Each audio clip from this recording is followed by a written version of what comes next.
Good afternoon. A Dundee businessman who cheated the government out of more than £26 million has been jailed for 9 years. Shahid Ramzan was involved in tax evasion and money laundering linked to a complex mobile phone trading scam. He appeared in the High Court in Glasgow for sentence today after being convicted last month of evading VAT payments of nearly £6 million and transferring or hiding criminal property amounting to over £20 million. Lord Brailsford told him he'd carried out serious crimes of dishonesty. A man's been charged in connection with a serious assault in Aberdeenshire. It followed an incident in Newport Sligo where a man in his 50s was discovered at the property in the village with serious injuries yesterday afternoon. He's been treated at Aberdeen Royal Infirmary. A 36-year-old man is expected to appear at Peterhead Sheriff Court on Monday. Residents in the Western Isles have been hearing how they could be affected by savage cuts to the services aimed at saving £5 million. The local authorities are considering axing the Barra to Benbecula plane service, leaving islanders with an arduous ferry journey. Cuts to the transport and education are also being considered. Local residents attended a meeting last night in North Uist to voice their concerns. Unions say around 100 jobs are at risk. This is the third or fourth year in a row where we've been reducing our budget, and inevitably we're going to start looking now at services that people are very uncomfortable to see diminished in any way, and equally as members we're uncomfortable making these decisions, but ultimately we have to set a balanced budget like every other local authority in Scotland. Residents affected by the flooding which hit Stonehaven recently are to be given the chance to have their say at a public meeting in the town.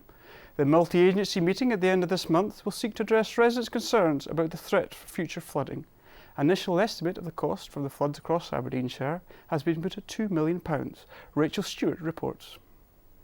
The December floods in Stonehaven came first from the sea damaging properties along the shorefront, and then days later a second devastating incident when the River Carron burst its banks, swamping a large part of the town centre. Both episodes brought calls for improved flood defences and complaints that not enough has been done since major flooding also hit the area 3 years ago. Now Aberdeenshire Council, Grampian Police and the Scottish Environment Protection Agency will be among a number of bodies to attend a meeting in the town on January the 29th with residents and businesses affected. It's the first formal opportunity for residents to have their say amid continuing concerns about the threat from further flooding in future. Aberdeenshire Council says detailed costs of the flood and storm damage across the North East are still at an early stage, but indications are that they're likely to be around £2 million. Rachel Stewart, STV News. Hundreds of anglers from across the UK converged on Helmsdale and Sutherland at the dawn this morning to celebrate the start of the new salmon season. The Sutherland School's pipe band led the throng through the village's high street to the banks of the River Helmsdale, where a local trader had privileged the blessing of water with casting the first time.